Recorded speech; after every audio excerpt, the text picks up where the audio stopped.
पतञ्जलि पनि उहाँले पठाउनु भयो, हामीले मुद्दै लड्यौँ। अब एउटा चाहिँ पतञ्जलिको कुरा आएको हुनाले पतञ्जलिको विषयमा कुरो उठाइहाल्छु। हामीले यो नीतिगत निर्णय भनेर मुद्दा लगाएको होइन, यसमा स्पष्ट हुनुपर्छ।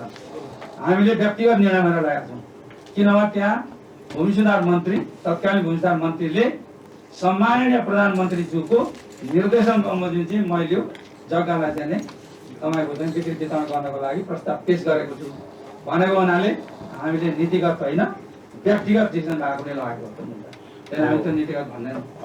त्यसैले चाहिँ नीतिगत निर्णयको जुन विषयवस्तु छ यो हाम्रो दफा 4 मा अख्तियार दुर्प्रबन्धन आएको ऐनमा दफा 4 मा हाम्रो माननीय चाहिँ ज्ञान साहित्यले उठाउनु भएको विषय सही हो। नीतिगत यो जबसम्म हामीले करेक्सन गर्दैनौँ, नीतिगत यो मन्त्रीपरिषदको निर्णय चाहिँ समितिका निर्णयहरू हेर्न नसक्ने भन्ने जुन विषयवस्तु छ त्यो विषयवस्तुलाई के गर्ने भन्ने चाहिँ हामीलाई चाहिँ स्पष्ट निर्देशन हुँदैन, तबसम्म क्याबिनेटले गरेका डिसिजनमाथि हामीले चाहिँ मुद्दा लान सक्दैनौँ। त्यो हिसाबले चाहिँ मैले